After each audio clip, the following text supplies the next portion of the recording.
बिस्मिल्लाहिर्रहमानिर्रहीम। आज हम देखेंगे फार्मास्यूटिक्स फर्स्ट के अंदर चैप्टर नंबर 11, ठीक है, जिसमें हमने देखना है wait and मय्यर।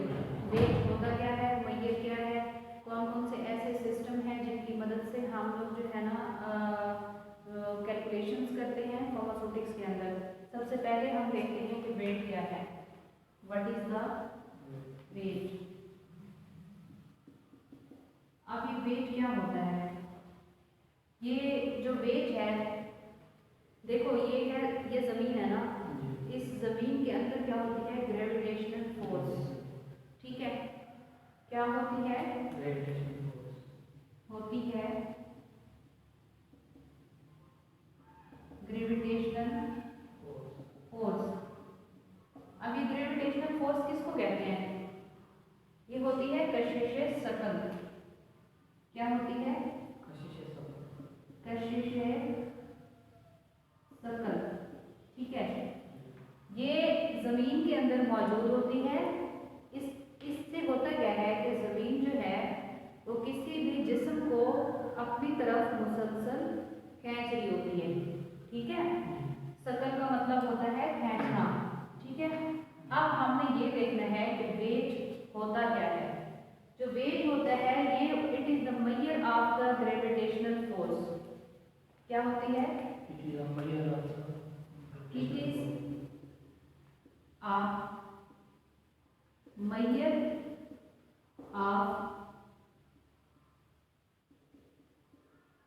measure of gravitational force, ठीक है। मैंने क्या बोला कि जमीन के अंदर ग्रेविटेशनल फोर्स होती है जो किसी भी बॉडी को अपनी तरफ खींच रही होती है, ठीक है। Acting on a body, acting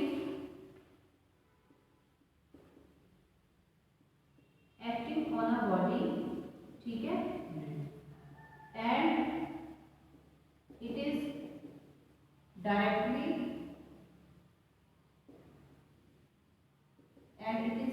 proportional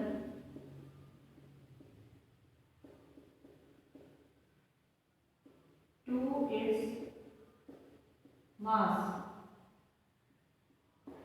ठीक है। इसका क्या मतलब हुआ, इसमें तीन बातें याद रखनी है। मय्यर किस चीज को मय्यर करना होता है, ग्रेविटेशनल फोर्स को। और ये जो ग्रेविटेशनल फोर्स है, मैंने आपको कहा कि हर बॉडी के ऊपर एक्ट कर रही होती है, कहा ना इस तरह। फॉर एग्जांपल मैं यहाँ ठहरी हूँ, नीचे से ग्रेविटेशनल फोर्स मेरी बॉडी पे क्या कर रही है, एक्ट कर रही है, एक्टिंग ऑन अ बॉडी, ठीक है। मेरी बॉडी पे वो एक्ट कर रही है, ठीक है। और तीसरा क्या कहते हैं कि ये डायरेक्टली प्रोपोर्शनल है टू इट्स मास, किसके मास के, बॉडी के मास के, ठीक है। मतलब gravitational force is directly proportional to the mass of body.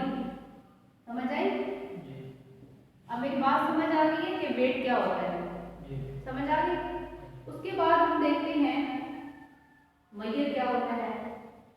Finding out the size amount RTD by using an instrument, ये उसके बाद हम देखते हैं मय्यर, ठीक है।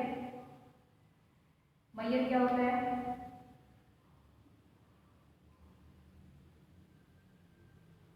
Finding out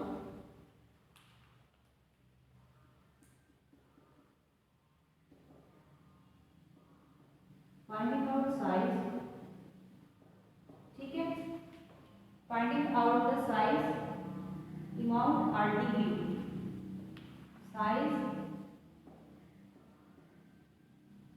amount or degree, ठीक है, बाय यूजिंग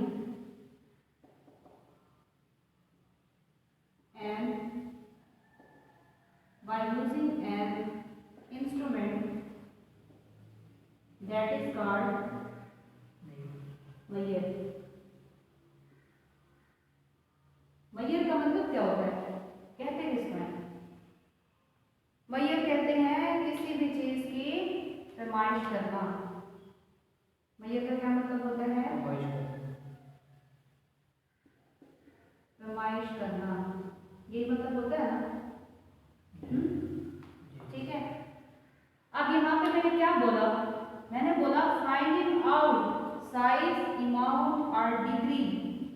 तीन चीजें हैं, साइज, ठीक है, अमाउंट और डिग्री।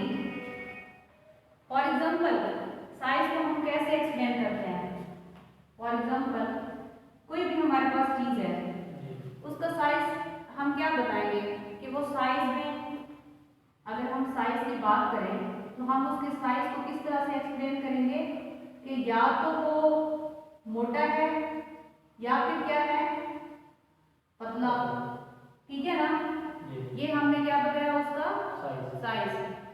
उसके बाद अमाउंट, अमाउंट को किस तरह से एक्सप्लेन करेंगे, ठीक है, मतलब अमाउंट कितनी है, कितनी अमाउंट है, ठीक है, 100 है, 200 है, किसी भी चीज की हो सकती है।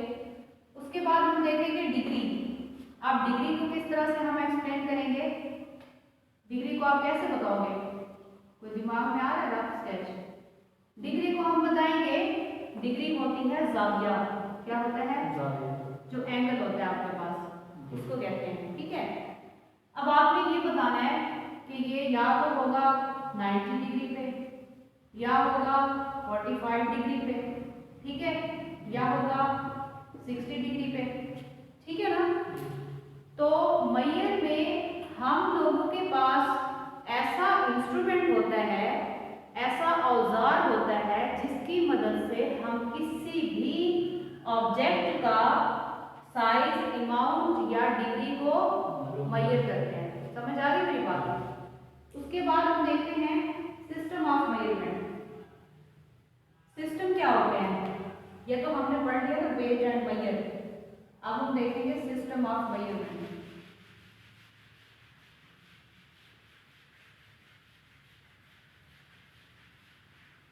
सिस्टम ऑफ मेजरमेंट में क्या होता है, वो हमारे पास सेट होता है। हम क्या देखने लगे हैं? System of measurement. शाबाश, सिस्टम ऑफ मेजरमेंट। इसके अंदर हमने देखना है कि इसके अंदर होता है सेट ऑफ मेजरमेंट। इसके अंदर क्या होता है? Set of unit of measurement which can be used to specify anything. Set of unit of measurement which is used to specify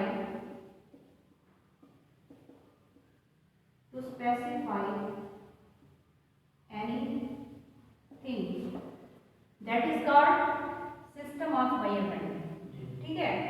देखो ना, हमारे पास किसी भी सिस्टम को मेजर करने के लिए हमारे पास, हम उसको एक चीज से तो मेजर नहीं कर सकेंगे ना। क्यों एक चीज से नहीं मेजर कर सकेंगे? क्योंकि वो हमारे पास क्या है, एक बहुत बड़ा सिस्टम है, निजाम है, ठीक है। तो उस निजाम को मेजर करने के लिए हमारे पास क्या होंगे? Set of unit of measurement. क्या होंगे?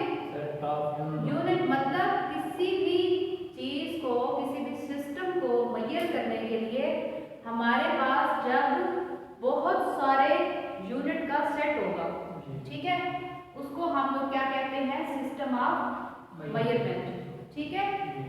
ये हमारे पास होता है। इसके अंदर हमारे पास दो सिस्टम हैं। इसके अंदर सिस्टम कितने हैं? दो सिस्टम है। एक है हमारे पास इंपीरियल और दूसरा है मैट्रिक्स सिस्टम। पहला कौन सा है? इंपीरियल सिस्टम, ठीक है, और दूसरा है मैट्रिक्स सिस्टम, ठीक है। अब मैंने क्या बोला डेफिनेशन में? मैंने ये बोला कि हमारे पास क्या है? सेट है। अब ये देखो ना, इंपीरियल सिस्टम आपके पास क्या है? एक सेट है, और जो मैट्रिक्स सिस्टम है ये आपके पास क्या है? दूसरा सेट है, ठीक है।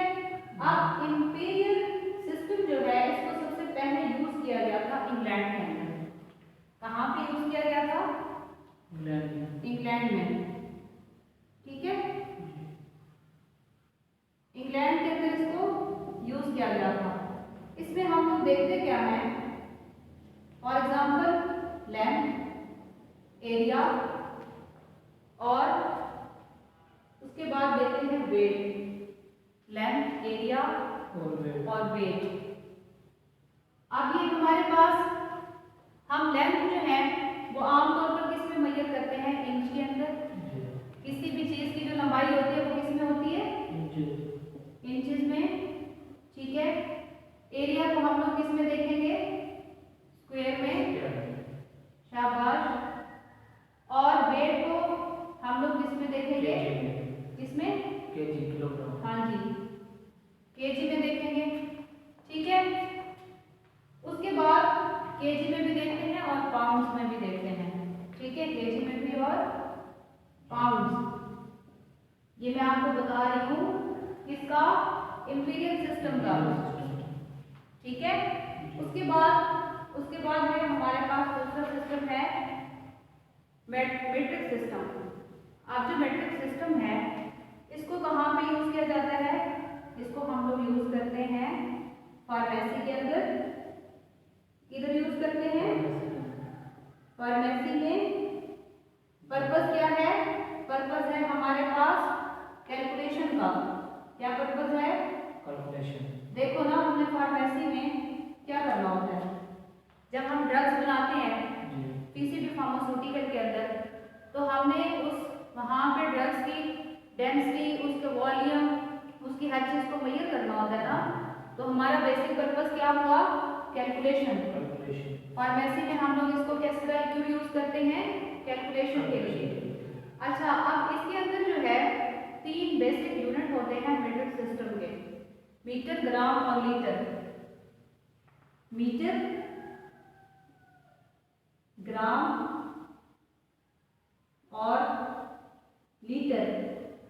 ये हमारे पास क्या है, ये हमारे पास है 3 basic unit, 3 basic unit of metric system. समझ आ रही है बात, शाबाश।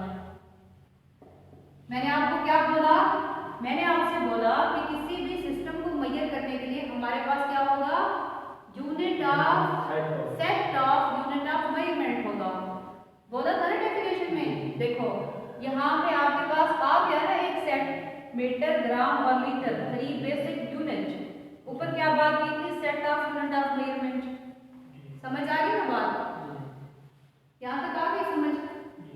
उसके बाद हम देखते हैं prefix values, standard unit of the weight. हम देखते हैं प्रीफिक्स। प्रीफिक्स क्या होती है, प्रीफिक्स क्या होता है, हम उसको अब पढ़ेंगे। प्रीफिक्स और सफिक्स कुछ पता है, दो टर्म यूज होती हैं, एक है प्रीफिक्स और दूसरी है सफिक्स, ठीक है। अब हमने देखना है ये होती क्या है। प्रीफिक्स जो होता है, प्री का मतलब क्या होता है, बिफोर। प्री का मतलब क्या होगा, बिफोर। और सफिक्स का मतलब होगा आफ्टर। सफिक्स का मतलब क्या होगा, आफ्टर, ठीक है। सबसे पहले तो ये बातें याद रखनी है, ठीक है। अब प्रीफिक्स होता क्या है, a word added to the beginning of a word. देखो अ वर्ड, मैं समझाती हूँ आपको। A word added to the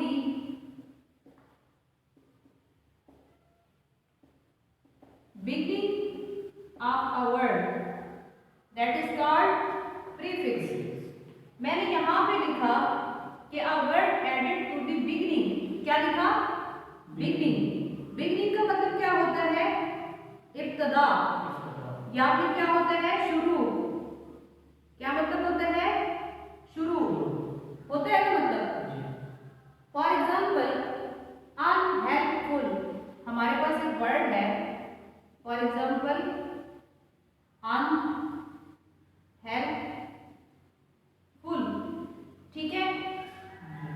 उसके बाद सफिक्स की तरफ चले जाते हैं। A word added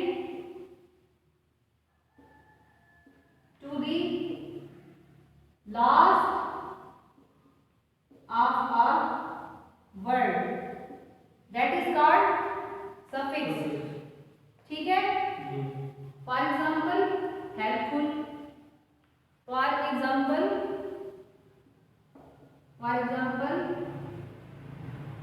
helpful. ठीक है। अच्छा, अब देखो यहां पे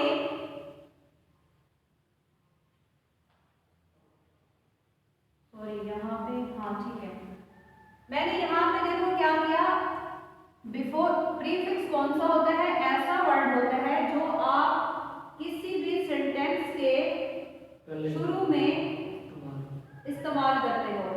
ठीक है। अब यहाँ पे देखो, यहाँ पे है अन, क्या है अन, और यहाँ पे मैंने यूज किया है फुल। ठीक है। तो जो अन है ये आपके पास क्या हुआ, प्रीफिक्स, शाबाश। और यहाँ पे जो फुल है ये आपके पास क्या हुआ, शाबाश। अब समझ आइए ना कि प्रीफिक्स क्या होता है और सफिक्स क्या होता है। ठीक है, चलिए आगे। उसके बाद यहाँ पे आप लोगों की कुछ वैल्यूज यूज हो रही हैं, आप लोगों के जो सिलेबस के अंदर भी हैं, आप लोगों की बुक के अंदर भी हैं। प्रीफिक्स की वैल्यूज हैं माइक्रो, प्रीफिक्स वैल्यूज आपको पढ़ेंगे, प्रीफिक्स वैल्यूज। ठीक है। देखो सबसे छोटी वैल्यू क्या होती है, माइक्रो। माइक्रो का क्या मतलब होता है, जो बहुत ही कम हो, हाँ वो तो ठीक है, हम देख रहे हैं कॉम्पोजिटिक्स के अंदर, इसको हम लोग रिप्रेजेंट करते हैं एमसी से। ठीक है, ये इसका साइन है। ठीक है। उसके बाद हम इसको लिखेंगे कैसे, हम इसको ऐसे लिखेंगे 1 डिवाइडेड बाई, ठीक है, ये हमारे पास इसका लिखने का तरीका है। ठीक है। उसके बाद है मिली, उसके बाद क्या है, मिली, इसको हम लोग लिखेंगे m से 1 डिवाइडेड बाई 1000 मिली, ये आपके पास क्या है, मिली। उसके बाद है सेंटी, सेंटी, सेंटी को आपने जाहिर करना है सी से, 1 डिवाइडेड बाई 100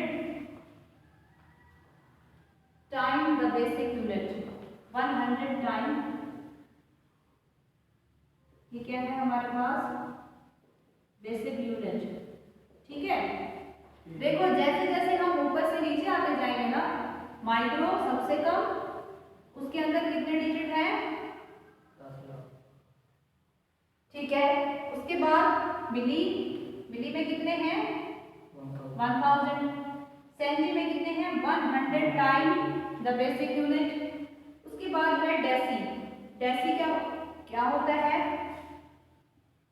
उसके बाद क्या है, डेसी, इसको हम लोग रिप्रेजेंट करेंगे डी से।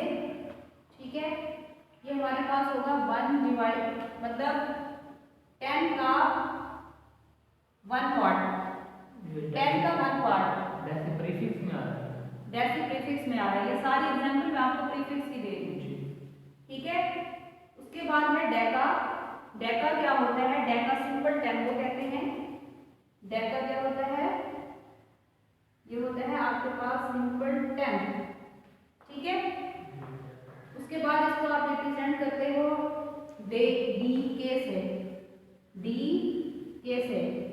उसके बाद है हेक्टा, एच से रिप्रेजेंट करते हो। ठीक है। हेक्टा या hecto, 100 time the basic unit. Hecto क्या है, 100 टाइम ऑफ बेसिक यहाँ पे मैंने क्या लिखा, सेंटी को मैंने लिखा था 100 टाइम, ठीक है, सेंटी को लिखा था ना जी 100 टाइम। यहाँ पे मैंने क्या लिखा, हेक्टो को 100 टाइम फिर मैंने लिखा। समझ आई? जी याद हो जाएगी ना? जी अच्छा ठीक है। उसके बाद लास्ट है किलो। किलो को आप लोग कैसे, किलो जो होता है वो कितना होता है, किलो में क्या कितने होते हैं ग्राम, 1000 किलो किसके बराबर है, 1000। समझ आ गई? अब हम देखते हैं standard unit of weight in the metric system. अब हम आएंगे मैट्रिक सिस्टम की तरफ। कौन से स्टैंडर्ड यूनिट ऑफ वेट, ठीक है, किधर भला, इन मेट्रिक सिस्टम। मेट्रिक सिस्टम में हमारे पास कौन से ऐसे यूनिट हैं, स्टैंडर्ड हैं जो वेट के लिए यूज किए जाते हैं, ठीक है। Common measure of the weight कौन सा है, 1 केजी में कितने ग्राम होते हैं, आपके पास 1 केजी है, उसके अंदर कितने ग्राम होंगे, शाबाश, उसके अंदर होंगे 1000 ग्राम, ऐसे ही होगा ना। उसके बाद 1 ग्राम में कितने होंगे, 1 ग्राम में कितने होंगे, 1000 माइक्रोग्राम, ठीक है, होंगे ना। उसके बाद एक मिलीग्राम में कितने होंगे, 1000 माइक्रोग्राम। 1 मिलीग्राम में कितने होंगे, 1000 माइक्रोग्राम, ये एमसी 1000 माइक्रोग्राम। समझ आ गई? उसके बाद हम लोग देखते हैं कुछ यूनिट्स, ठीक है। केजी क्या है, केजी किस लिए यूज होता है, वेट के, ठीक है। किलोग्राम, केजी को आप किससे जाहिर करते हो, किलोग्राम से, ठीक है। mg stand for milligram, mg stand for milligram, शाबाश, समझ आ रही है ना। उसके बाद है g stand for gram, g stand for gram, and mcg stand for microgram, शाबाश, समझ आ गई ना। अब यहाँ पे हमने देखना है कि वेट के अंदर जो बेसिक यूनिट है फार्मेसी के अंदर जो यूज होता है वो हमारे पास क्या है, ग्राम, ठीक है। इन सब के बताने का मकसद आपको क्या था कि ये जो ग्राम है ये क्या है, ये बेसिक यूनिट है, ठीक है, जो कहाँ यूज होते हैं, फार्मेसी में। देखो ना, आप अक्सर चीजें किस में लेते हो, ग्राम में लेते हो ना। उसके बाद आगे भी आप लोगों की बुक के अंदर बताया हुआ है किलोग्राम में कितने ग्राम होते हैं, हेक्टो में कितने होते हैं, ठीक है, पढ़ लें। नेक्स्ट देखते हैं, यहाँ तक समझ आ गया, कोई मसला तो नहीं है, प्रीफिक्स सफिक्स की समझ आई, इसको याद रखना है, भूलना नहीं है, ठीक है। प्री का मतलब होता है बिफोर, सफिक्स का मतलब होता है आफ्टर, ठीक है। अब हम देखते हैं ग्राम, किलोग्राम में कितने ग्राम होते हैं, केजी के अंदर कितने ग्राम होते हैं, 1000 ग्राम होते हैं ना, या नहीं होते। उसके बाद हेक्टो में कितने होंगे, हेक्टो के अंदर होंगे 100 ग्राम, हेक्टो में कितने होंगे, 100 ग्राम, ठीक है। उसके बाद डेका में कितने होंगे, डेका का मतलब हमेशा होता है 10, डेका में कितने होंगे, 10 ग्राम, शाबाश। उसके बाद ग्राम में कितने मिलीग्राम होते हैं, हमारे पास लेट्स सपोज 1 ग्राम है, 1 ग्राम है, उसके अंदर कितने मिलीग्राम होंगे, शाबाश, उसके अंदर होंगे 1000 मिलीग्राम, ग्राम, ठीक है। उसके बाद डेसीग्राम के अंदर कितने होंगे? 0.1 ग्राम। डेसीग्राम में कितने होंगे? 0.1 ग्राम, ठीक है। उसके बाद सेंटीग्राम में कितने होंगे? 0.01 डेसी सेंटी। पहले क्या होता है? डेसी, फिर होता है सेंटी। सेंटीग्राम में कितने होंगे? 0.01 ग्राम, ठीक है ना। ये सीक्वेंस से याद करोगे ना फिर याद रहेंगे। उसके बाद मिलीग्राम में कितने हुए? 0.001 ग्राम। डेसी, सेंटी और मिली, ठीक है। इसके अंदर क्या होंगे? 0.001 ग्राम। कहने का मकसद है, देखो जैसे जैसे हम ऊपर से नीचे आएंगे, ये क्या है? डेसी, ये क्या है? सेंटी, ये क्या है? मिली। अब यहाँ पे मैंने बताया 0.1, यहाँ पे एक और जीरो बढ़ गई, बढ़ी ना? 0.01। मिली के अंदर 2 जीरो आ जाएंगे। अगर हम इससे आगे जाएंगे तो फिर यहाँ 3 जीरो आ जाएंगे। समझ आ गई? उसके बाद स्टैंडर्ड यूनिट ऑफ वॉल्यूम कौन से होते हैं? मीट्रिक सिस्टम के अंदर वॉल्यूम के कौन कौन से यूनिट होते हैं?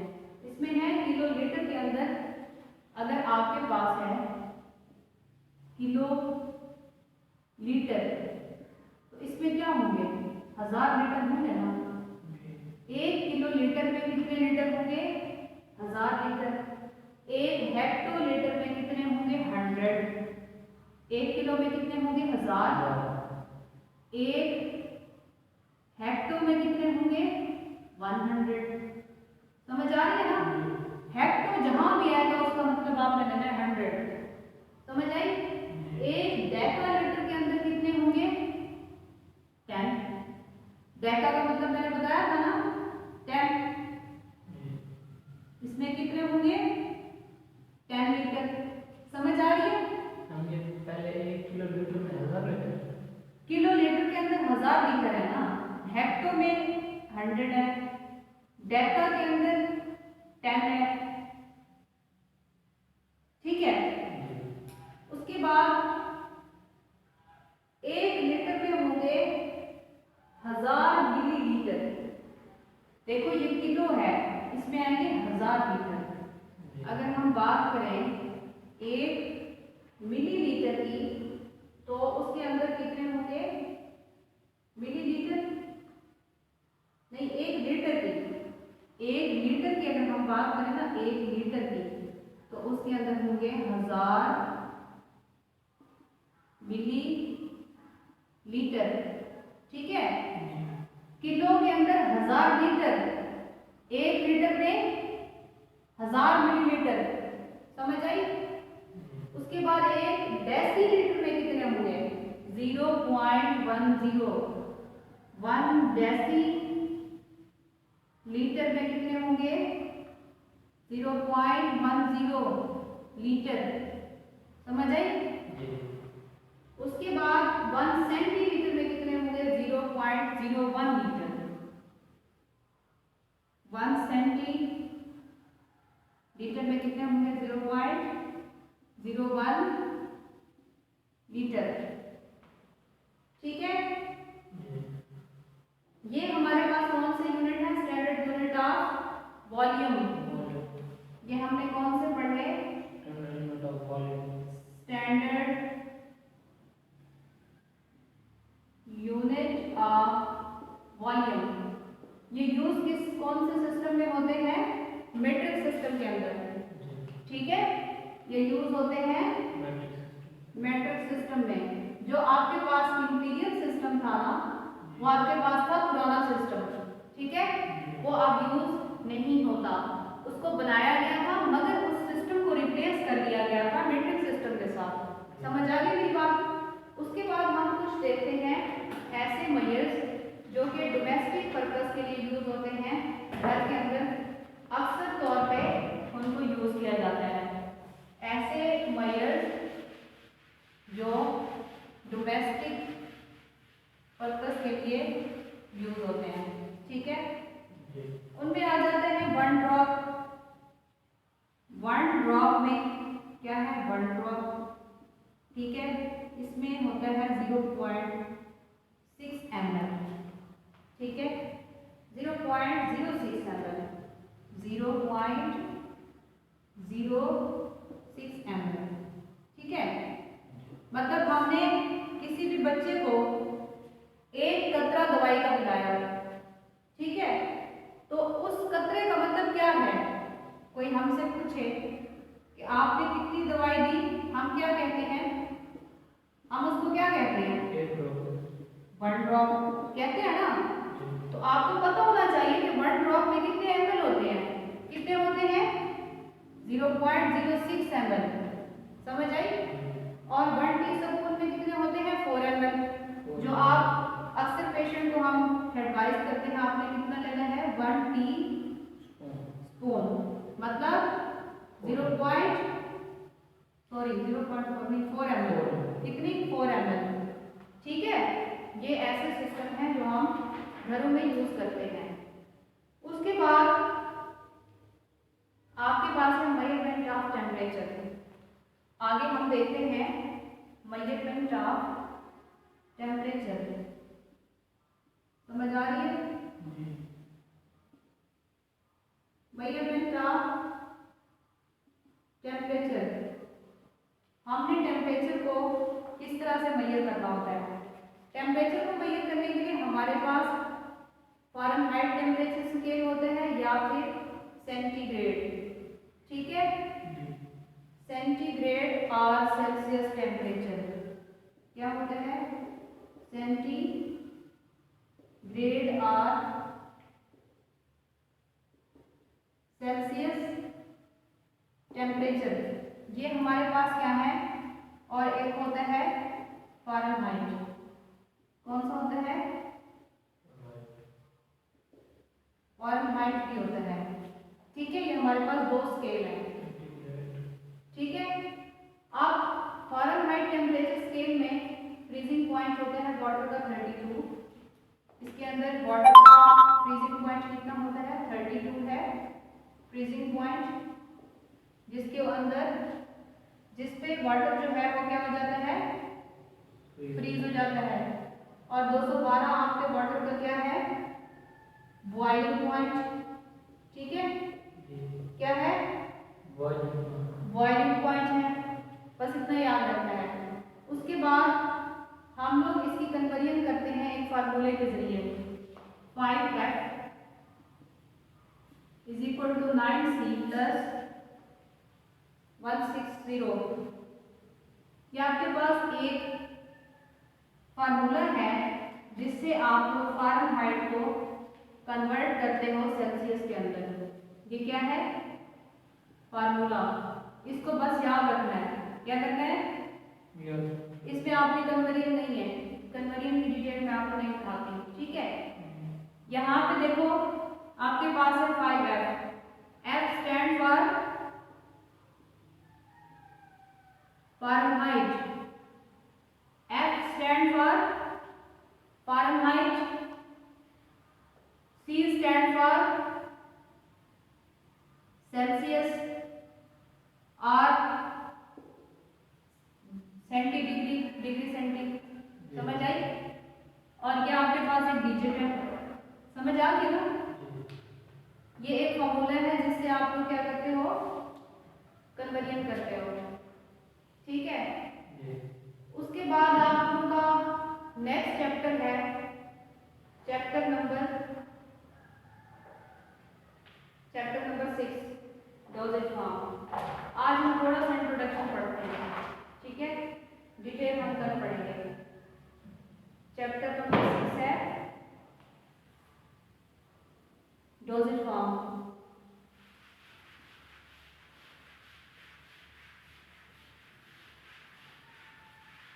चैप्टर नंबर 6, ठीक है। चैप्टर नंबर 11 आप लोगों का खत्म हो गया। अब है चैप्टर नंबर 6 जिसका नाम है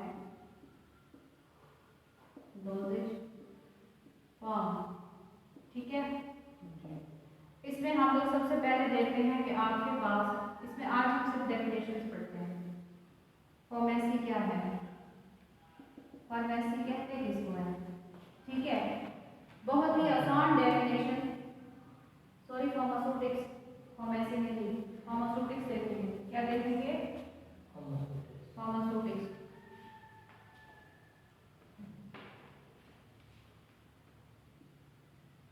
अब ये फार्मास्यूटिक्स है क्या, ठीक है। आप लोग पढ़ क्या रहे हो, सब्जेक्ट कौन सा है आपका, फार्मास्यूटिक्स। फार्मास्यूटिक्स जो है, सिंपल डेफिनेशन याद करनी है। फार्मास्यूटिक्स में क्या होता है, इसके अंदर कोई भी जो ड्रग है वो कन्वर्ट हो जाती है इसके अंदर मेडिसिन में, ठीक है। ड्रग को आप लोग क्या करते हो, कन्वर्ट करते हो मेडिसिन के अंदर, समझ आई।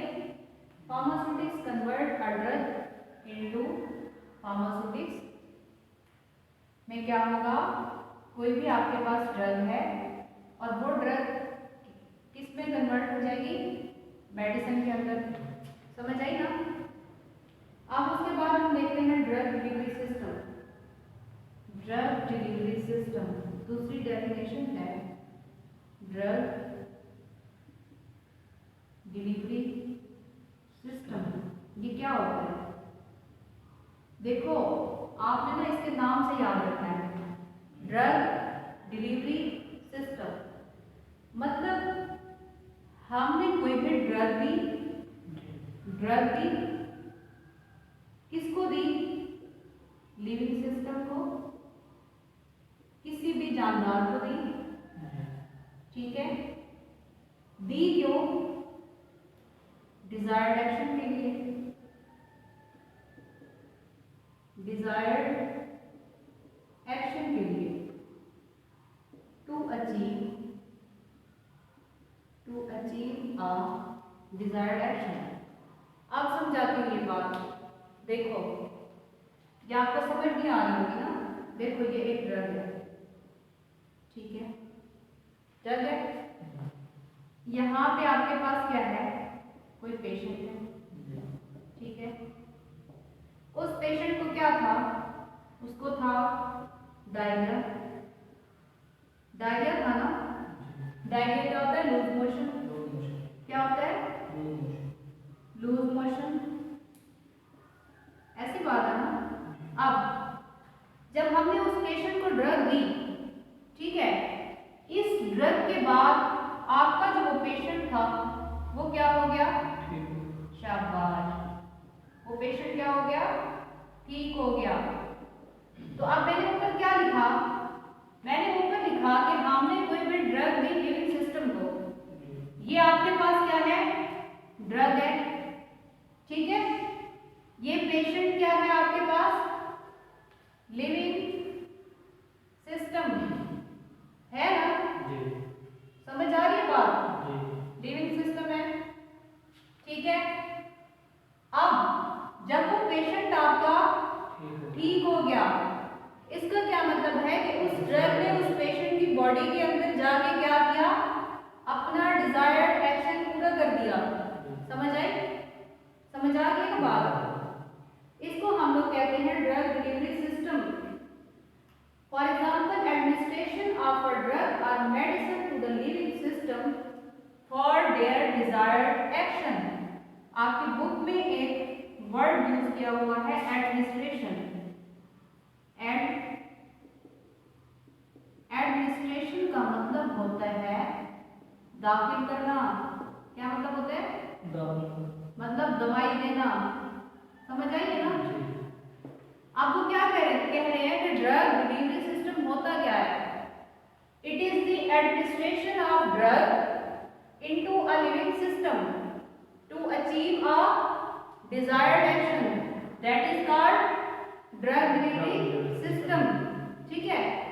उसके बाद आप लोगों की बुक में एक और डेफिनेशन है कि डोजेज फॉर्म क्या होती है, डोजेज फॉर्म क्या होती है।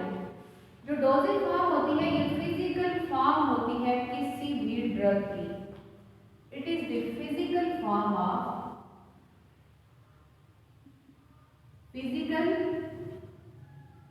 form of a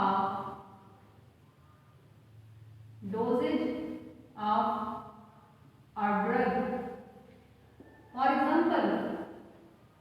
For example, capsule,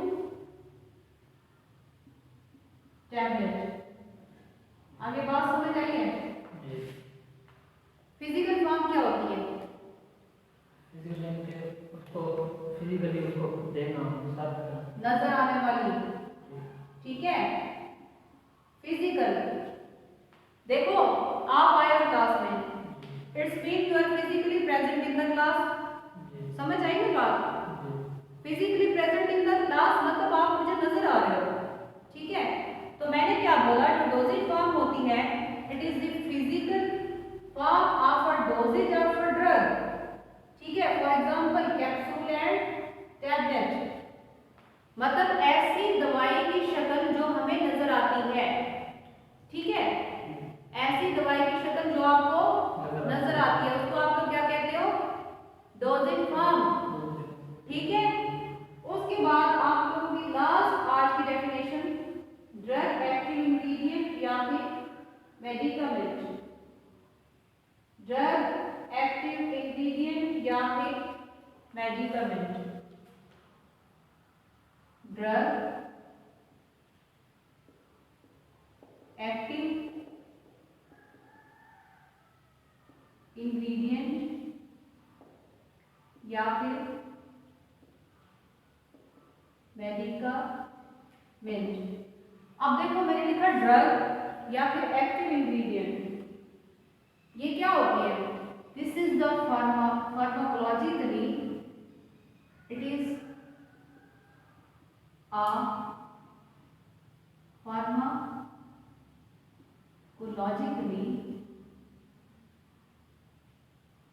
active ingredient in a medicine, that is called drug. Active ingredient are medicament. For example, aspirin. अब मैंने आपको एक बात बताई थी 2-3 दिन पहले पिछले लास्ट लेक्चर में कि हमारे पास कोई भी जो है ना ड्रग है, ठीक है। मैंने आप लोगों को एग्जाम्पल दी थी सालन बनाने की, दी थी ना? तो देखो आप आज भी हम सालन बनाते हैं, हमने क्या बनाया? सालन बनाया। उसके अंदर हम क्या डालेंगे? उसके अंदर हम डालेंगे ऑयल, ठीक है। उसके अंदर हम डालेंगे सारे मसाले, ठीक है। उसके अंदर हम और डालेंगे चिकन, डालेंगे ना? अब मैंने क्या बोला, इसके अंदर जो आपका एक्टिव इंग्रेडिएंट, कोई ऐसी चीज मुझे बताओ जिसके बगैर आपका सालन नहीं बनेगा। शाबाश, क्या है? ऑयल। ये अब ये ऐसी चीज है, इसको आप लोग ले लो, ये आपका क्या है? Active ingredient. समझ आई मेरी बात? ये आपका एक्टिव इंग्रेडिएंट है, ठीक है। अब मैंने ऊपर डेफिनेशन में एक बात लिखी है, pharmacologically active ingredient in a medicine, drug active ingredient या मेडिकामेंट, ठीक है। मतलब आपकी नीचे एग्जांपल दी एस्प्रिन। अब एस्प्रिन यहां पे फिर लेते हैं, एस्प्रिन को ले लेते हैं, सालन को हमने बना दिया, एस्प्रिन को हमने ले लिया। अब एस्प्रिन के अंदर दो ऐसी चीजें होंगी, एक क्या होगा? एक्टिव इंग्रेडिएंट, एक क्या होगा? ठीक है। और दूसरे क्या होंगे? एक्सिपिएंट, ठीक है। दूसरे क्या होंगे? एक्सिपिएंट, मतलब बाकी अज्जा। एक्सिपिएंट का क्या मतलब हुआ? बाकी अज्जा। देखो जैसे सालन में हमने डाला ऑयल, वो हमारे पास क्या था? Active ingredient. बाकी चीजें हमारे पास क्या है, मसाले, चिकन, ये हमारे पास क्या है, ये उसके शाबाश एक्सिपिएंट्स हैं, ये उसके क्या है, दूसरे अज्जा हैं। मगर हमारे पास एक चीज ऐसी है जिसके बगैर हमारा सालन कभी भी नहीं बनेगा, वो हमारे पास क्या है, ऑयल। इसी तरह आपकी जो ड्रग है, चाहे वो एस्प्रिन हो, डिस्प्रिन हो, पैरासिटामोल हो, क्लोरोफेनिकॉल हो, ठीक है, जो भी हो, जो सी भी ड्रग बनेगी, जब तक उसके अंदर एक्टिव इंग्रेडिएंट नहीं होगा वो ड्रग नहीं बन सकती। समझ आई ना मेरी बात? तो हमने इसमें ड्रग में या फिर एक्टिव इंग्रेडिएंट या फिर मेडिकमेंट्स के अंदर क्या देखा कि it is a pharmacologically active ingredient in a medicine. देखो एस्प्रिन आपके पास क्या है, एक मेडिसिन है ना? इस मेडिसिन के अंदर आपका क्या मौजूद होगा, एक्टिव इंग्रेडिएंट। समझ आई? वो मस्ट है, मस्ट है, अगर वो नहीं होगा आपकी मेडिसिन कभी भी नहीं बनेगी। ठीक है, अब फार्माकोलॉजिकली एक्टिव की बात की हुई है, मतलब ऐसा इंग्रेडिएंट ड्रग के अंदर जो आपकी बॉडी के अंदर जाके डिजायर्ड एक्शन प्रोड्यूस करेगा, आपकी डिजीज को क्या करेगा, ठीक करेगा। उसका मतलब क्या है कि फार्माकोलॉजिकली एक्टिव। समझ आई? दो चीजें होती हैं, एक एक्टिव दूसरी इनएक्टिव। ठीक है, ये जो एक्सिपिएंट होते हैं ये ड्रग के अंदर मेजर तौर पे एक्टिव नहीं होते। समझ आई? ये सिर्फ उस ड्रग का बुल्क बनाते हैं। क्या बनाते हैं? बुल्क का मतलब होता है उसका जिस्म। ठीक है, उसको मतलब वॉल्यूम देना। समझ आई? उसके अंदर बाइंडिंग एजेंट भी डालते हैं, लुब्रिकेंट भी डालते हैं। ये आगे हम इसी चैप्टर में अब कल पढ़ेंगे इंशाल्लाह। ठीक है, मैंने आपको बेसिक समझा दी कि आपके पास एक्सिपिएंट जो है वो उसका अजसाम को, जिस्म को बनाने में हेल्प आउट करते हैं। नहीं बनेगी कोई मेडिसिन एक्टिव इंग्रेडिएंट के बगैर नहीं बनेगी। एक्टिव इंग्रेडिएंट क्या होता है, किसी भी ड्रग के अंदर जो पाया जाता है वो आपकी बॉडी के अंदर जाके आपकी डिजीज को कंट्रोल करता है। समझ आ गई? कोई क्वेश्चन है? चलो ठीक है, इंशाल्लाह बाकी इस चैप्टर का जो रिमेनिंग पोर्शन है वो हम कल पढ़ेंगे। ठीक है, थैंक यू।